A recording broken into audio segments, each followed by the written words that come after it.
मेरे सुकून आप लोग का स्वागत है जी। आप सबका प्यारा से यूट्यूब चैनल साहिल संघर्ष स्टडी में जी। आप लोग स्वस्थ होंगे, मस्त होंगे जी, बिल्कुल 100% अगर आप लोग अपना स्टडी कर रहे होंगे मेरे सुकून, क्योंकि आपका एग्जाम काफ़ी नज़दीक है जी।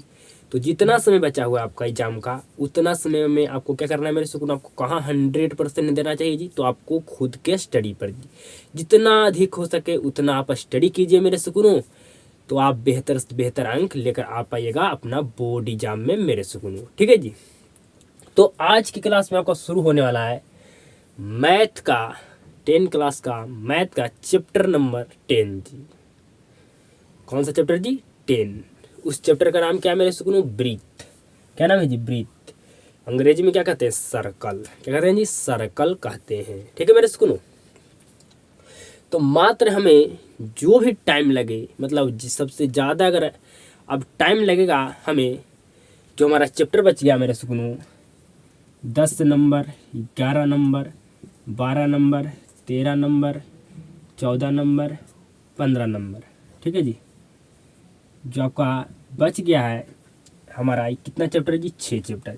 तो जो भी हमारा चैप्टर सबसे अधिक टाइम लेगा ये चैप्टर हमारा है 10 नंबर और 11 नंबर जी। बाकी जो आपका और चैप्टर है मेरे सुकूनों, उसमें क्या होगा, ये दोनों चैप्टर से कम समय लगेगा जी, ठीक है। तो जितना समय लगे, ये दोनों चैप्टर आपका ख़त्म हो गया तो इसको हम ख़त्म करने में ज़्यादा समय नहीं लेंगे जी। बहुत जल्द मैं इसको समाप्त करूँगा ये 4 चैप्टर को जी, ठीक है। तो बस ये 2 चैप्टर को आपको 10 नंबर 11 नंबर में जितना समय लग जाए ये दोनों चैप्टर को आप समझ लीजिएगा, तो आपके लिए अगला जो चैप्टर है ईजी हो जाएगा मेरे सुकूनों समझने के लिए जी, ठीक है। तो हम 10 नंबर चैप्टर, मतलब आज हम ब्रीथ चैप्टर शुरू करने वाले हैं मेरे सुकूनों आज की क्लास में जी। बिल्कुल मैं आपको 0 लेवल से शुरू करूंगा जी और आपको हीरो लेवल तक ले जाऊंगा मेरे सुकूनों, ठीक है जी। मतलब अगर ब्रीथ चैप्टर आप कभी नहीं पढ़ें तो और आपको बेहतर से समझ में आएगा जी, ठीक है। मतलब हम इस चैप्टर को उस लेवल से समझाएंगे जो इस चैप्टर के बारे में आप कुछ भी नहीं जानते, मतलब 0 लेवल से जी, ठीक है। तो आज की क्लास में जो भी मैं कॉन्सेप्ट पर चर्चा करूंगा मेरे सुकूनों 100% आप समझिएगा जी, ठीक है। और आप रिवीजन कीजिएगा जितना मैं आपको समझाता हूँ कॉन्सेप्ट, तो आपका चैप्टर क्या हो जाएगा मेरे सुकूनों? बेस्ट होगा। रिवीजन आप कीजिएगा तभी आपका बेस्ट होगा जी, ठीक है, बेहतर होगा आपका चैप्टर जी। तो आइए मेरे सुकूनों, सबसे पहले हम बात करते हैं आपका जो ब्रीथ चैप्टर है जी, जिसको अंग्रेजी में कहते हैं सर्कल। आपका एग्जाम में इस चैप्टर से कितना अंक का प्रश्न पूछा जाता है जी, मतलब कितना मार्क्स का आपका प्रश्न क्वेश्चन आपका एग्जाम में पूछा जाता है ब्रीथ चैप्टर से जी। तो समझिएगा मेरे सुकूनों, टाइप, ठीक है, मतलब कितना टाइप से यहाँ से प्रश्न पूछा जाता है जी। तो आपका पहला ऑब्जेक्टिव टाइप भी प्रश्न पूछा जाता है मेरे सुकूनों, ठीक है। ऑब्जेक्टिव प्रश्न यहाँ से आपका 3 से 4 अंक का पूछा जाता है जी, ठीक है। यहाँ पर आपका 2 अंक का भी प्रश्न पूछा जाता है जी, ठीक है। यहाँ से आपका 5 अंक का भी प्रश्न पूछा जाता है मेरे सुकून, ठीक है जी। तो आपका 2 अंक का एक प्रश्न पूछा जाता तो आपका हो गया 2 अंक यहाँ जी, ठीक है। यहाँ पर आपका 5 अंक का प्रश्न एक प्रश्न पूछा जाता तो यहाँ भी आपका हो गया 5 अंक जी। और यहाँ पर आपका ऑब्जेक्टिव प्रश्न 3 से 4 अंक का पूछा जाता है मेरे सुकून, ठीक है। तो आप जोड़िए, अगर मैं आपको कहूँ total total total marks, total marks कितना इस चैप्टर से पूछा जाता है मेरे सुकूनों, कितना मार्क्स का आपका प्रश्न पूछा जाता है जी, क्वेश्चन पूछा जाता है जी, तो 11 मार्क्स का जी। कितना मार्क्स का मेरे सुकूनों? तो 11 मार्क्स का जी, ठीक है। मतलब अगर आप इस चैप्टर को बेहतर ढंग से समझ लेते हैं मेरे सुकूनों, तो आपसे 2 या 3 ऑब्जेक्टिव प्रश्न पूछा जाएगा, ठीक है जी। आप इसको भी 100% कर लीजिएगा जी। 2 अंक का एक प्रश्न यहाँ से पूछा जाएगा मेरे सुकूनों, वो भी आप बना लीजिएगा जी।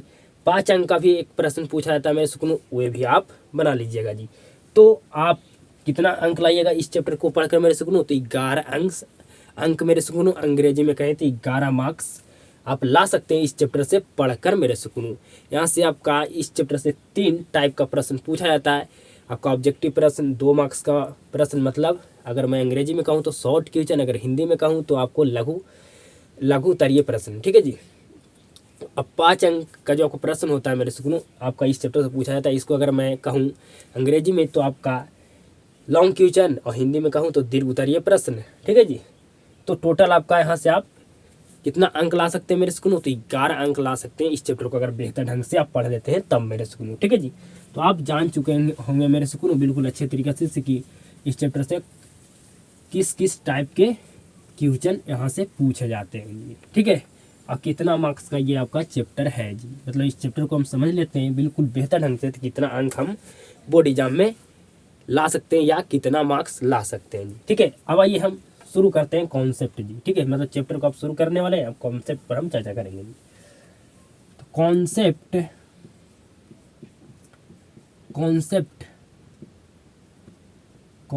नंबर 1, कॉन्सेप्ट नंबर हम 1 पर चर्चा करने वाले हैं मेरे सुकून। ठीक है जी, बिल्कुल ध्यान से।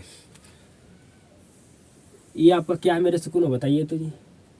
तो कहेगा ये हमारा मतलब एक बिंदु के लेकर हम अगर इस तरह से घुरा दिए, ठीक है जी, तो ये हमारा क्या बन गया मेरे सुकून, ये हमारा बन गया वृत्त जी। ठीक है, और जिस बिंदु से लेकर हम इसको घुराए मेरे सुकून, ठीक है जी, तो इसको हम क्या कहेंगे जी, इसको कहेंगे हम केंद्र जी। क्या कहेंगे, केंद्र जी। या आप सिंपल समझिए, जो आपका वृत्त के जो सबसे बीच में होता है वो क्या होता है मेरे सुकून, केंद्र जी। ठीक है, बिल्कुल ध्यान से समझिएगा। इसको क्या कहते हैं मेरे सुकून, बताइए इसको क्या कहते हैं। तो इसको कहते हैं व्यास। क्या कहते हैं जी, व्यास। ठीक है, मतलब एक रेखा, कोई एक रेखा, यदि कोई रेखा केंद्र से होकर गुजरती है तो उसको क्या कहते हैं मेरे सुकून, उसको कहते हैं व्यास। उसे क्या कहते हैं जी, व्यास कहते हैं। एक बात पर ध्यान से समझिएगा जी, अगर कोई रेखा केंद्र से होकर गुजरती है तो उसे हम क्या कहते हैं, व्यास कहते हैं मेरे सुकून। ठीक है जी। व्यास का आधा क्या होता है जी, मतलब यहाँ से यहाँ को हम क्या कहते हैं जी, व्यास का आपका आधा हुआ ना मेरे सुकून, तो कहिएगा बिल्कुल। तो व्यास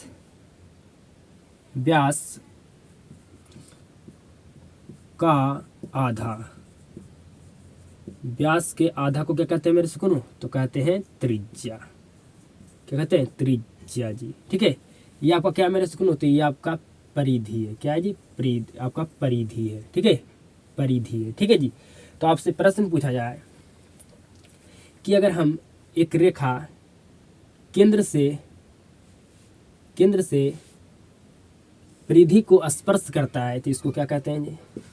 यदि हम कोई रेखा है जो वृत्त से आपका परिधि को स्पर्श करता है, ठीक है, यदि हम कोई रेखा वृत्त से परिधि को स्पर्श करता है, इसको क्या कहते हैं मेरे सुकून, तो इसको भी क्या कहते हैं, त्रिज्या कहते हैं जी। इसे भी क्या कहते हैं, त्रिज्या कहते हैं जी। ठीक है, मतलब वृत्त से कोई रेखा परिधि को स्पर्श करे, इसको क्या कहते हैं मेरे सुकून, तो त्रिज्या कहते हैं जी। ठीक है, आप इतना तो समझ गए होंगे मेरे सुकून, बिल्कुल भली भांति जी। ठीक है, इतना बिल्कुल समझ गए होंगे जी। आपसे मैं प्रश्न पूछता हूँ जी कि वृत्त के कितने व्यास होते हैं। क्या आपसे प्रश्न मेरे सुनो, बताइए कि वृत्त के कितने व्यास होते हैं। तो कितने होते हैं मेरे सुनो, अनंत। कितने होते हैं जी, अनंत होते हैं।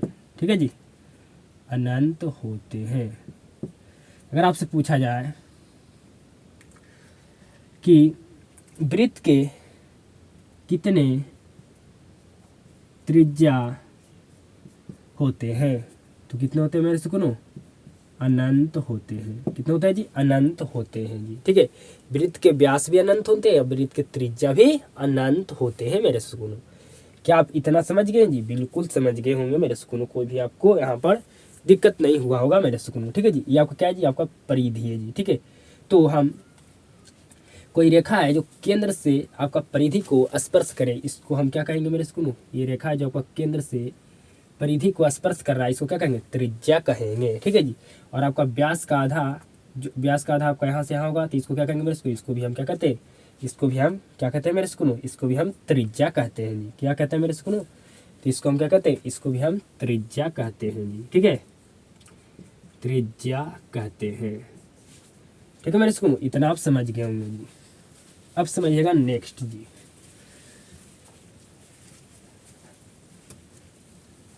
बिल्कुल ध्यान से जी, बिल्कुल ध्यान से समझिएगा मेरे स्कूल।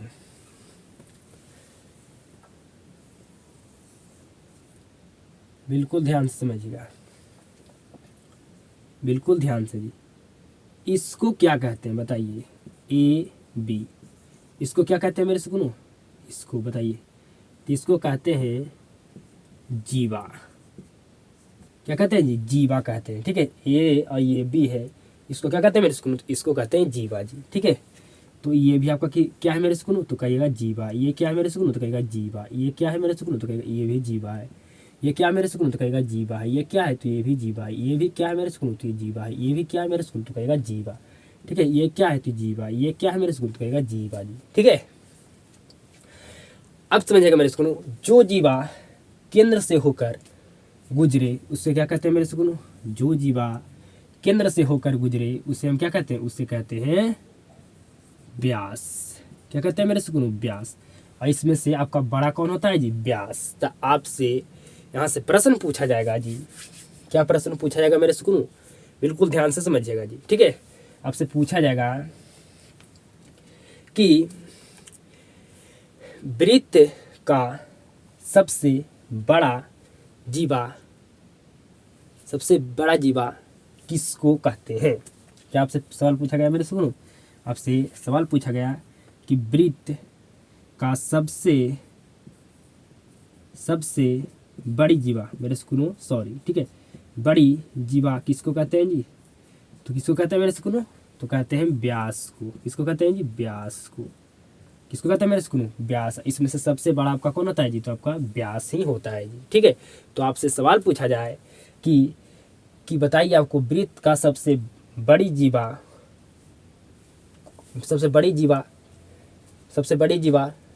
को क्या कहते हैं? तो सबसे बड़ी जीवा को हम क्या कहते हैं मेरे सुकूनो? व्यास कहते हैं। ठीक है जी। और जो रेखा सॉरी मेरे सुकूनो, जो जीवा केंद्र से होकर गुजरे, ठीक है, केंद्र से होकर गुजरती है, ठीक है मेरे सुकूनो, उसे क्या कहते हैं? उसे कहते हैं व्यास जी। समझ गए मेरे सुकूनो? मतलब जो जीवा केंद्र से होकर गुजरती है उसे क्या कहते हैं जी? उसे हम कहते हैं व्यास। ठीक है जी, इतना आप समझ गए होंगे मेरे सुकूनों। कोई भी आपको दिक्कत नहीं हुआ होगा इतना समझने में जी। ठीक है, इतना समझने में कोई भी दिक्कत आपको नहीं हुआ होगा मेरे सुकूनों। ठीक है जी, कि जो जीवा केंद्र से होकर गुजरे उसे क्या कहते हैं? उसे हम व्यास कहते हैं जी। और आपसे पूछा जाए कि वृत्त का सबसे बड़ी जीवा कौन है? तो आपका व्यास है जी। ठीक है, अब समझिएगा मेरे सुकूनों, बिल्कुल ध्यान से, बिल्कुल ध्यान से। आपसे पूछा जा रहा है वृत्त है जी, और ये आपका क्या है जी? केंद्र है। तो केंद्र पर जो हमारा एंगल बनता है, जो कितना डिग्री का बनता है जी?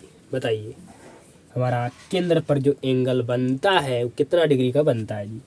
तो कितना डिग्री का मेरे सुकूनों? तो 360 डिग्री का एंगल बनता है। ठीक है, केंद्र पर कितना डिग्री का एंगल बनता है?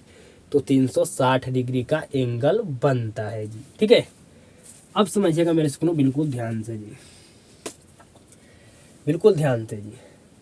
ये वृत्त पर आपका क्या है जी? एक बिंदु है। ठीक है, वृत्त पर आपका एक बिंदु है। ठीक है, बिल्कुल ध्यान से, बिंदु है। ठीक है, इस पर हम एक रेखा खींचे मेरे सुनो। क्या खींचे जी? रेखा। तो इसको हम क्या कहेंगे बताइए? इसको हम क्या कहेंगे या क्या इसको कहते हैं जी? बताइए। तो इसको कहते हैं स्पर्श रेखा। क्या कहते हैं मेरे सुनो? स्पर्श रेखा कहते हैं जी। ठीक है, बिल्कुल ध्यान समझिए। जो रेखा वृत्त को एक बिंदु से स्पर्श करे, ठीक है, स्पर्श करे, उसे हम क्या कहते हैं जी? उसे हम कहते हैं स्पर्श रेखा जी। ठीक है, और ये बिंदु, ये आपका ए बिंदु पर स्पर्श कर रहा है जी। ठीक है, इसको कहते हैं स्पर्श बिंदु। क्या कहते हैं मेरे सुनो? स्पर्श बिंदु कहते हैं। क्या कहते हैं? स्पर्श बिंदु कहते हैं। क्या आपको कॉन्सेप्ट समझ में आ रहा है जी? बिल्कुल आ रहा होगा मेरे सुनो। ठीक है जी, ये आप सभी लोग नहीं भी जानते तो आपको हम समझा रहे हैं, ठीक है। कि अगर हम कोई रेखा वृत्त के एक बिंदु से होकर गुजरती है उसे हम क्या कहते हैं मेरे सुकून, उसे कहते हैं स्पर्श रेखा। और जिस बिंदु से होकर गुजरती है उसे क्या कहते हैं, उसे कहते हैं स्पर्श बिंदु जी, ठीक है। तो आपसे प्रश्न पूछा जाएगा कि स्पर्श रेखा वृत्त के कितने बिंदु से होकर, स्पर्श रेखा है जो वृत्त के कितने बिंदु से होकर गुजरती है, बताइए मेरे सुकून। तो एक बिंदु से जी, कितने बिंदु से जी, एक बिंदु से। या आपसे प्रश्न पूछा जाएगा कि जो स्पर्श रेखा है वृत्त के कितने बिंदु से होकर गुजरती है जी, तो एक बिंदु से। कितने बिंदु से जी, एक बिंदु से जी, ठीक है। अब समझिएगा मेरे सुनो नेक्स्ट, ठीक है जी। आपसे हम प्रश्न पूछेंगे, आप 100% समझ में आ गया ना जी कि स्पर्श रेखा वृत्त के कितने बिंदु से होकर गुजरती है, तो एक बिंदु से। आगे समझिएगा आप जी, ये आपका वृत्त है जी, ठीक है। क्या है मेरे सुनो, आपका ये वृत्त है, ये आपका वृत्त है जी, ठीक है। ये आपका क्या है, वृत्त है। क्या है, वृत्त है। तो जो रेखा वृत्त के दो बिंदु से होकर गुजरती है, बिल्कुल ध्यान से जी, बिल्कुल ध्यान से। अब समझिएगा मेरे सुनो, मैं यहाँ से सवाल पूछता हूँ जी, ठीक है। जो रेखा वृत्त के दो बिंदु से होकर गुजरती है तो उस रेखा को क्या कहते हैं, तो उस रेखा को हम कहते हैं छेदक रेखा। समझ में आ गया मेरे सुकून, ठीक है जी। मतलब वृत्त के दो बिंदु से होकर जो रेखा गुजरती है, ठीक है जी। या आपसे इस तरह से प्रश्न पूछा जा सकता है कि आप समझिएगा मेरे सुकून बिल्कुल ध्यान से। यदि कोई रेखा वृत्त के दो बिंदु से होकर गुजरती है उसे क्या कहते हैं, उसे हम कहते हैं छेदक रेखा जी, ठीक है। समझ गया मेरे सुकून, बिल्कुल ध्यान समझ गए जी, ठीक है। अब आपको बताना है मेरे सुकून, बिल्कुल ध्यान से समझिएगा जी, ठीक है। बिल्कुल ध्यान से समझिएगा, बिल्कुल ध्यान से समझिएगा जी, बिल्कुल ध्यान से आपको समझना है जी, बिल्कुल ध्यान से समझना है, ठीक है जी। आपको ये बात तो समझ में आ गया मेरे सुकून कि जो रेखा वृत्त के एक बिंदु से होकर गुजरती है उसे क्या कहते हैं, उसे कहते हैं हम स्पर्श रेखा। और जिस बिंदु से होकर गुजरती है उस बिंदु कहते हैं स्पर्श बिंदु। और जो रेखा वृत्त के दो बिंदु से होकर गुजरती है उसे कहते हैं छेदक रेखा जी, ठीक है। अब मैं यहाँ से एक सवाल पूछता हूँ मेरे सुकून कि एक वृत्त पर कितने स्पर्श रेखा खींच सकते हैं, बताइए मेरे सुकून। एक वृत्त पर हम कितने स्पर्श रेखा खींच सकते हैं जी, कितने स्पर्श रेखा खींच सकते हैं मेरे सुकून, तो कहिएगा अनंत। कितने जी, अनंत, ठीक है। तो वृत्त पर हम कितने स्पर्श रेखा खींच सकते हैं जी, बताइए। वृत्त पर हम कितने स्पर्श रेखा खींच सकते हैं जी, पूरा मैं आपसे प्रश्न लिखता हूँ जी, ठीक है। पूरा मैं प्रश्न लिखता हूँ जी, ठीक है। बताइएगा वृत्त पर कितने स्पर्श रेखा खींच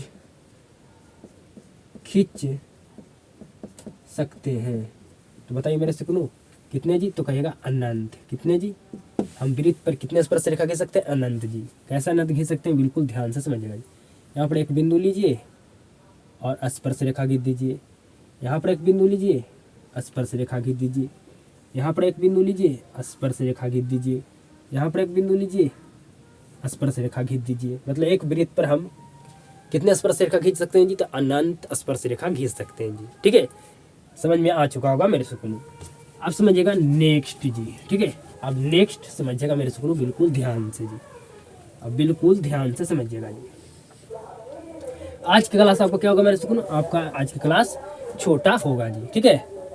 बिल्कुल ध्यान से समझिएगा, यहाँ पर थोड़ा अगर गोल नहीं यहाँ पर बन रहा होगा मेरे सुकनों में उससे फिगर, तो उसके लिए सॉरी, ठीक है। लेकिन मैं पूरा सर्कल बनाने का कोशिश करता हूँ, ठीक है। आपसे प्रश्न पूछा जाए मेरे सुकनों कि वृत्त के बाह्य बिंदु से, बिल्कुल ध्यान से, वृत्त के बाह्य बिंदु से वृत्त पर कितनी स्पर्श रेखा खींच सकते हैं। मेरे सवाल को बिल्कुल ध्यान से समझिएगा, सुनिएगा जी। वृत्त के बाह्य बिंदु से वृत्त पर कितने स्पर्श रेखा खींच सकते हैं मेरे सुकनों। तो कितने खींच सकते हैं जी, तो 2। कितने जी, यहाँ पर एक यहाँ से जी, ठीक है। कितने स्पर्श रेखा खींच सकते हैं जी, तो 2 खींच सकते हैं जी, ठीक है। कितने स्पर्श रेखा खींच सकते हैं मेरे सुकनों, तो 2 स्पर्श रेखा खींच सकते हैं जी। कितने स्पर्श रेखा जी, तो 2 स्पर्श रेखा खींच सकते हैं जी, ठीक है। थोड़ा सा और हम क्या करता हूँ मेरे सुकनों, दूर में लेता हूँ बाह्य बिंदु, ठीक है। थोड़ा सा दूर में लेता हूँ जी, ठीक है, यहाँ लेता हूँ, ठीक है। तो वृत्त के बाह्य बिंदु से वृत्त पर कितने स्पर्श रेखा खींच सकते हैं जी, तो 2 खींच सकते हैं जी, ठीक है। आप यहाँ पर एक खींचिए, ठीक है, एक आप यहाँ से खींच सकते हैं जी, ठीक है। यहाँ से आप खींच सकते हैं मेरे सुकनों, ठीक है जी। तो आप समझ गए होंगे मेरे सुकनों कि एक वृत्त के हम बाह्य बिंदु से वृत्त पर कितने स्पर्श रेखा खींच सकते हैं जी, तो 2 खींच सकते हैं। कितने मेरे सुकनों, 2 स्पर्श रेखा हम खींच सकते हैं, ठीक है जी। एक वृत्त के बाह्य बिंदु से वृत्त पर हम कितने स्पर्श रेखा खींच सकते हैं, तो 2 स्पर्श रेखा खींच सकते हैं जी। तो आज की क्लास को मैं यहीं पर एंड करता हूँ मेरे सुकनों, ठीक है जी। क्योंकि आपको हम एक बार पूरा बोझ नहीं डालना चाहता हूँ, ठीक है। मैं थोड़ा थोड़ा आपको समझाऊंगा, ठीक है। आपका आज क्लास क्या हुआ मेरे स्कूल, आज क्लास तो क्या आपका स्टार्टिंग है जी। तो कोई चीज़ को आप समझिएगा तो थोड़ा थोड़ा समझने की कोशिश कीजिएगा, तब आप पूरा उसकी गहराई तक जा सकते हैं। तो आज की क्लास में जितना मैं कॉन्सेप्ट आपको चर्चा किया, सारे कॉन्सेप्ट समझ में आया होगा जी। कोई भी आपको दिक्कत नहीं होगा मेरे सुकनों। आज की क्लास आपको बिल्कुल ज़बरदस्त लगा होगा, शानदार लगा होगा मेरे सुकनों। तो इस क्लास को अपने दोस्तों के पास जरूर शेयर करना जी। और क्लास को शुरू से अंत तक देखने के लिए आपको धन्यवाद। आप सबके साथ अब मुलाकात होता है मेरे सुकनों नेक्स्ट क्लास में।